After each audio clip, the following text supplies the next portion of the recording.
A teacher teaches. A learner learns. A builder builds. A mother moths. And a father fathers. Well, those kind of words actually doesn't have their description. That's because we all know that a mother and a father is their own singular root word that they have in their own. But coming into the first point, do I have to teach in order to become a teacher? Do I have to learn in order to become a learner? Do I have to build in order to become a builder? That leads to, do I have to kill the pain in order to become a pain killer?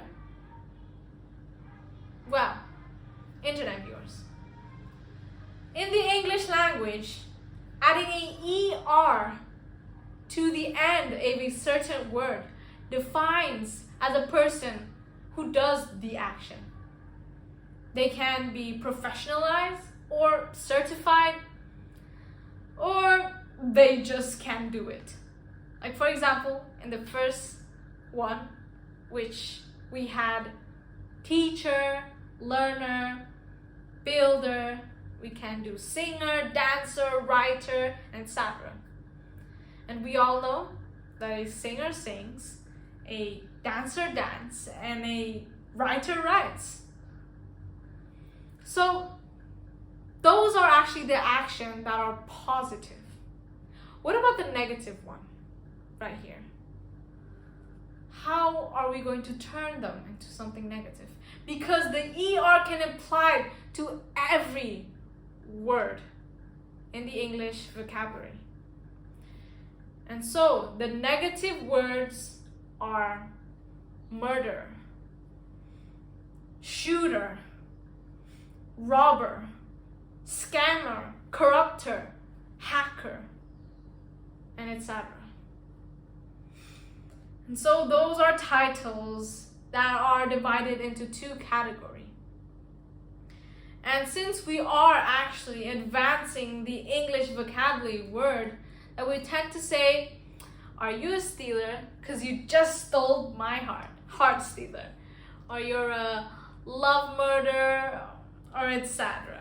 Yeah, people tend to actually have a combination of those words.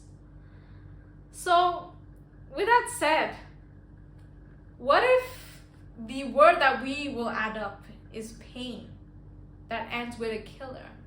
Because we know that every end of a love murder or a heart stealer, the end word is always something bad, even though those first words are something good, the object.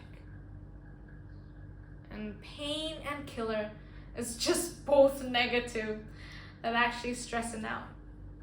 That's because we all understand that we as people hated pain.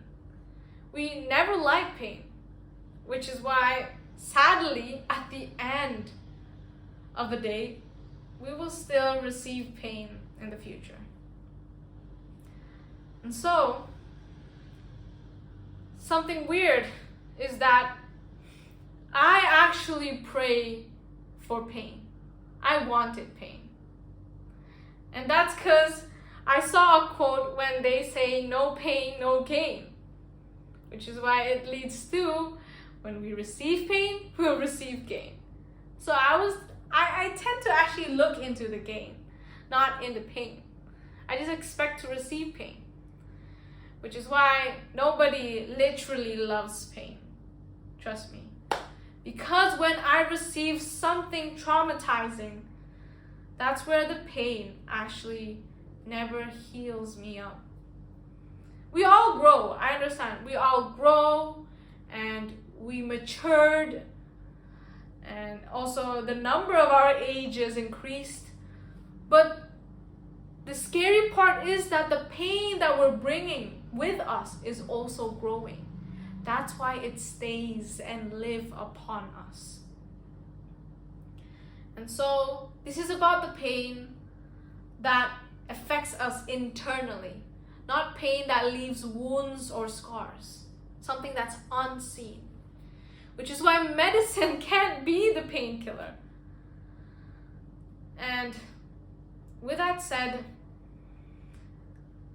we as an individual must live with pain. And the only way to cure them is by crying. Because I am a crybaby and other people's also cry. Even though that you're a boy or guy, trust me, crying really relieves your emotions and pain. And even though that you're a girl, being a crybaby is okay. It's just for yourself, so that you can cure others. So by the end of my speech, we understand that pain and killer is something negative and negative. But in math, if negative times by negative equals as something positive. So you don't have to kill the pain in order to become a painkiller, but you can cry to entitle as a pain killer. Thank you.